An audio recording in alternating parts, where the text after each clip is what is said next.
नमस्कार, प्रणाम। हम धर्मेंद्र पासवान और आप लोग देख रहे हैं न्यू इंडिया न्यूज़।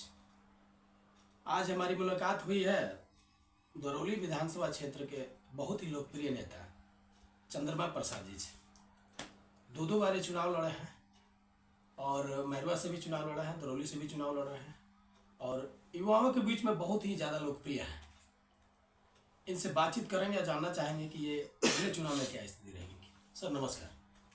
सबसे पहले धर्मेंद्र जी आपको नमस्कार, आपके व्यूवर्स को प्रणाम। और ये साल का अंतिम दिन है, इस विदाई को भी हम प्रणाम करते हैं।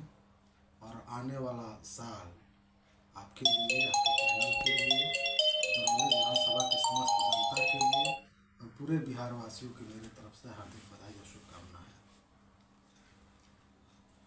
नाम बहुत चर्चा में है सर, चुनाव लड़ने का फिर मन बना रहे हैं क्या? नहीं, हम तो हमेशा लड़े हैं और 20 में गठबंधन हो गया, अटल गठबंधन कर ली। फिर प्रशांत जी हमने अपनी बात करके हमको अपने दल में लाए हैं और इस उम्मीद के साथ कि जनसुराज के साथ 2025 में चुनाव लड़ा जाएगा। लोगों का भी अपार समर्थन है, यहाँ के लोग भी, यहाँ की जो जनता है सब लोग कह रहे हैं कि नहीं चंद्रमा जी इस बार चुनाव लड़े। तो जनता का आदेश शिरोधार्य है और चुनाव 2025 में निश्चित तौर पर लड़ा जाएगा। जनसुराज से लड़ने का तैयारी है? जी जी जी, हाँ, जनसुराज से, ताकि प्रशांत जी बिहार के लिए जो उनका जो परिकल्पना है, आप देख रहे हैं कि लगातार 30 वर्षों के शासनकाल में हम ये नहीं कहेंगे कि कुछ नहीं हुआ, लेकिन जिस तेज़ी से विकास होना चाहिए, आज बेरोजगारी चरम सीमा पर है। भ्रष्टाचार का तो नाम ही मत लीजिए, आपको पंचायत स्तर से लेकर के और आपको राज्य स्तर तक भ्रष्टाचार पूरा भरा हुआ है। वहीं ये थी किसान परेशान ही हैं, नौजवान परेशान हैं, शिक्षा का भी वही हालात है, स्वास्थ्य का भी वही हालात है। तो प्रशांत जी का जो सोच है कि बिहार कैसे हम बिहार को पूरे देश में अग्रणी राज्यों में लाएंगे, तो क्यों बता नहीं रहे हैं, वो आपको ये आंकड़ा भी दे रहे हैं कि हम कैसे देश में बिहार को 1 नंबर पर लाएंगे। और उनके आंकड़े जो बताते हैं कि निश्चित तौर पर बिहार के नौजवान, बिहार का बुद्धिजीवी, बिहार का किसान, बिहार का मजदूर, बिहार की महिलाएं, बुजुर्ग, सब लोग उनकी बातों पर भरोसा करेंगे और उनके पास वो सोच है, वो क्षमता है और निश्चित तौर पर बिहार आगे की तरफ बढ़ेगा और उनके बातों में विश्वास करके जनसुराज को मजबूती से सहयोग करेगा। एक तरफ भाकपा माले कैडर बेस पार्टी है, दूसरी तरफ बीजेपी है, वो भी कैडर बेस की पार्टी है, और तीसरी तरफ विकल्प में आप लोग हैं। तो आपका चुनाव में स्टैंड क्या होगा? नहीं, स्टैंड की क्या बात है, मान लीजिए कि लगातार 20 वर्ष से माननीय सददेव जी विधायक रहे हैं CPIM से, और 2 बार उन्होंने जो परिस्थितियों के चलते उन्होंने जीता है। आप 15 का चुनाव याद कीजिए कि उस समय चुनाव हम भी लड़ रहे थे, निर्दल, राजद लड़ रहा था, माले लड़ रहा था, भाजपा लड़ रहा था। कुछ कारणों से राजद का वोट उनके पास चला गया, जिनके चलते वो 2015 में चुनाव जीते गए। और 20 का चुनाव आप जानते हैं कि राजद से गठबंधन नहीं हुआ होता तो चुनाव कतई नहीं जीतते। ये तो बात सही है। तो ये दोनों बार परिस्थितियों के विधायक हैं। ये 25 में नहीं होने जा रहा है। 25 में जिनके बल बूते वो जीते हैं, आज वही लोग काफ़ी नाराज हैं। और नाराज, स्वाभाविक नाराज का कारण भी है कि जिसके बदौलत उन्होंने जीता, लेकिन आज तक वैसे लोगों को उन्होंने कभी खोज खबर नहीं लिया। और 20 वर्ष के संसदीय जीवन में बता दें कि इन्होंने दरौली का भी प्रतिनिधित्व 2 बार कर दिया, इसके पहले मैरवा भी किया। तो इन्होंने क्या यूनिक चीज़ किया है? ऐसा कुछ नहीं। आज भी एक इतना बड़ा आपको विधानसभा है, एक भी इसमें महाविद्यालय नहीं है, एक भी बढ़िया से आपको स्वास्थ्य हेल्थ सेंटर नहीं है।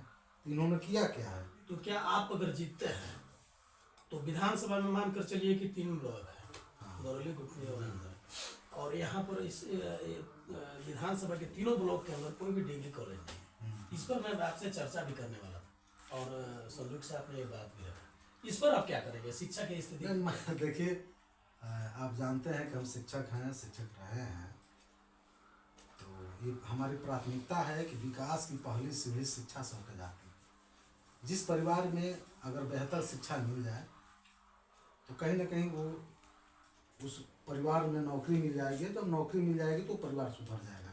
प्रशांत जी भी कहते हैं कि आपके विकास का 3 ही रास्ता है, या तो आप शिक्षित हों तो शिक्षा के बल पर नौकरी कर लेंगे, या आपके पास पूंजी हो तो आप उद्योग लगा लेंगे, या आपके पास जमीन हो तो आप बड़े पैमाने पर खेती कर लेंगे। इसके अलावा आपको आगे बढ़ने का कोई रास्ता नहीं है। तो जब मेरे पास, यहाँ आप जानते हैं कि 80% ऐसे लोग हैं जिनके पास व्यवसायिक खेती करने के लिए भूमि नहीं है, 60% ऐसे लोग हैं जिनके पास पूंजी नहीं है, ठीक, तो शिक्षा भी नहीं रहेगा, फिर आगे लोग बढ़ेगा क्या? तो ये लोग केवल ढोल पीटते हैं गरीबों को, आपको राशन की केवल आज तक बात करते हैं। सरकार राशन की अगर व्यवस्था दुरुस्त कर दी तो इनकी राजनीति तो बंद हो गई है। 25 के चुनाव में आपका मुद्दा क्या होगा? बहुत सारे मुद्दे हैं, जैसे बताइए, 1-2 बताइए। हम अभी बताया ना, जैसे मान लीजिए कि महाविद्यालय की व्यवस्था हो। अभी आप बता दीजिए कि तीनों ब्लॉक में, इस विद्यालय में तीनों प्रखंड मिला करके इस कंस्टिट्यूएंसी में कोई ऐसा खेल ग्राउंड है? नहीं है, ये तो बात। युवाओं के लिए, मान लीजिए कि कहीं युवाओं के लिए अगर खेल भी एक माध्यम होता है स्वस्थ रहने के लिए, आगे बढ़ने के लिए, उसके माध्यम से भी लोग नौकरी में जाते हैं। तो यहाँ तो कोई ऐसी व्यवस्था नहीं है। तो खेल का अब तो सरकार कह रही है कि हर पंचायत में खेल का मैदान होगा, ठीक है। आपका क्या व्यवस्था रहा है? आपने अभी तक क्या किया?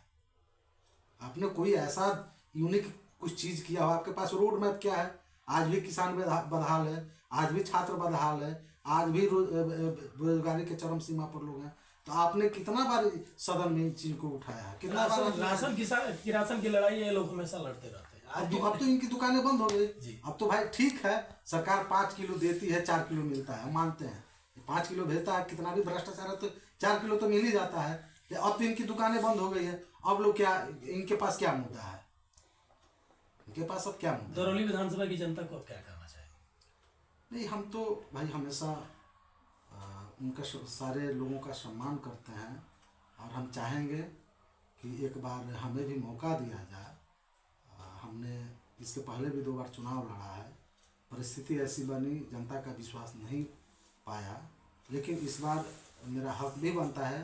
हम पूरे दरौली के जनता से, अभिभावकों से, गार्जियनों से हम निवेदन करेंगे कि एक बार हमें मौका दिया जाए, और निश्चित तौर पर मेरे अंदर जो क्षेत्र के प्रति जो भावनाएं हैं, जो सोच है, जो एक परिकल्पना है, जो एक थीम है, उन चीज़ों को उतारने का हम काम करेंगे। जी, बहुत बहुत धन्यवाद। तो ये थे चंद्रमा प्रसाद जी, दरौली विधानसभा के बहुत ही लोकप्रिय नेता हैं, आपने देखा। और इन्होंने, ठीक है।